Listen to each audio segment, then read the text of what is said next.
मैं नरेंद्र मोदी जी को कहना चाहता हूं, मोदी जी इस जन्म में तो आप हमको नहीं हरा सकते दिल्ली के अंदर आम आदमी पार्टी को।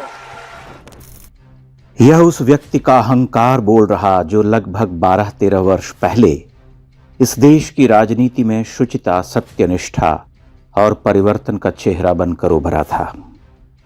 आज उस व्यक्ति का अहंकार ध्वस्त हो गया, मानो किसी ने चुपचाप मुस्कुराहट में उसे पी लिया हो। अपनी ही सीट से चुनाव हार चुके केजरीवाल जी के गाल पर एक झन्नाटेदार तमाचा पड़ा हो, वह सन्न रह गए हों। यह क्या हुआ? पांव तले की धरती खिसक गई, देखते ही देखते सब कुछ लुट गया। लेकिन वह यूं ही नहीं लुटा। पिछले 10-11 वर्षों का राजनीतिक इतिहास पलट कर देखिए, यह आदमी कितना तेज चला था।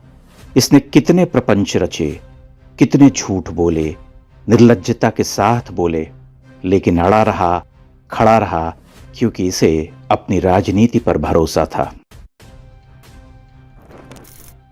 अरविंद केजरीवाल झूठ की बुनियाद पर राजनीति में आए थे।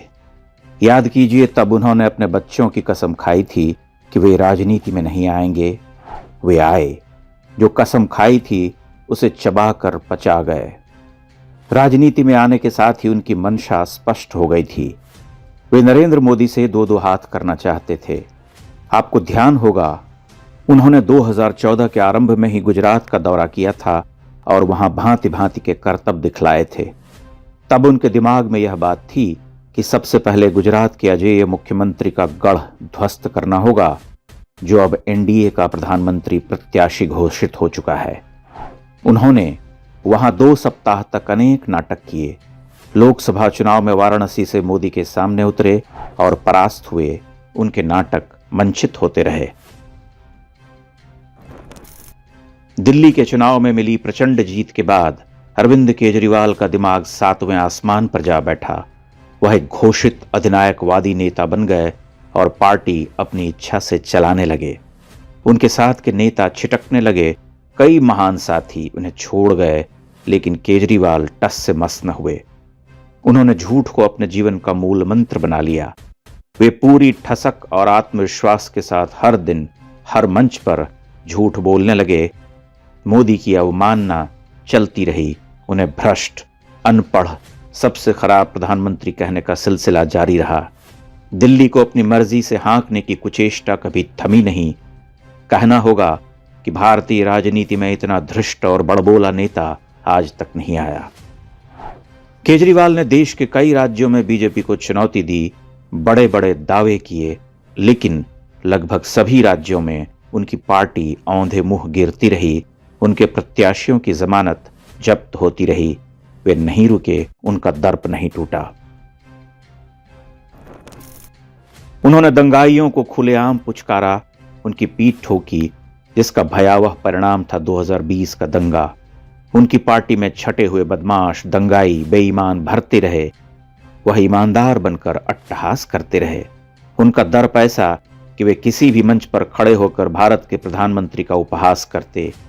एक समय के बाद उनकी पार्टी के बड़े बड़े नेता भ्रष्टाचार के गंभीर आरोपों में जेल जाने लगे। वे खुद जेल चले गए, लेकिन उनकी अकड़ ढीली नहीं पड़ी। पार्टी में उनका ही बोलबाला रहा। अरविंद जी कट्टर ईमानदार रहे।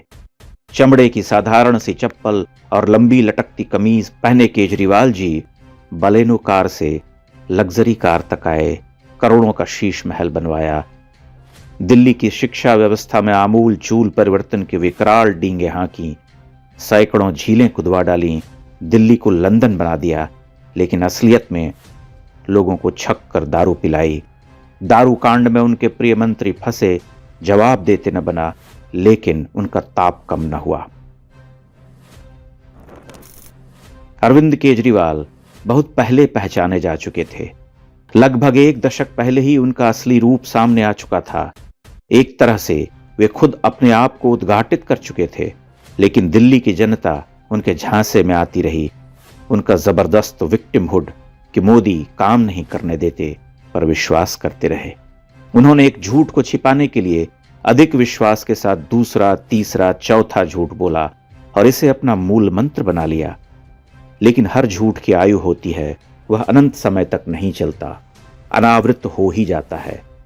वह एक उदाहरण बनकर खड़े हैं, भारतीय राजनीति की एक केस स्टडी, जिसे ध्यान से पढ़ने, समझने और सावधान रहने की आवश्यकता है, ताकि भविष्य में कोई दूसरा केजरीवाल न पनप सके। दुर्भाग्य की बात है कि अरविंद केजरीवाल ने इन वर्षों में दिल्ली में अपना तगड़ा नेटवर्क बना लिया। फ्रीशिप की उनकी पॉलिसी इतनी कारगर रही कि आज भी वो हाई वोटिंग परसेंटेज के साथ चुनाव हारे हैं। वो अपनी सीट हार गए, विश्व के महानतम शिक्षा मंत्री हार गए, लेकिन खरपतवार इतनी जल्दी नष्ट नहीं होते, उन्हें निर्मूल करना होता है।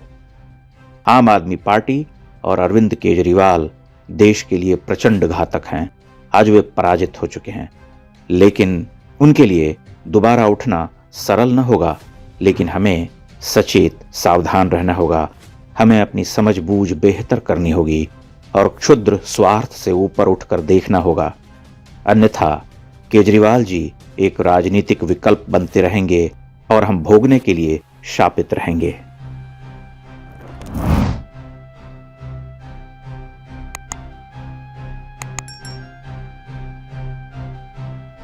इंडेक्स ऑनलाइन के वीडियो समाज को समर्पित हैं।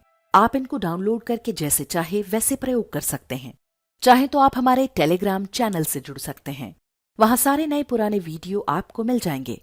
हमारे सोशल मीडिया लिंक हर वीडियो के डिस्क्रिप्शन में होते हैं। हमारा एकमात्र उद्देश्य हिंदू समाज को जागृत और एकजुट करना है। इसमें सहभागी बने। धन्यवाद।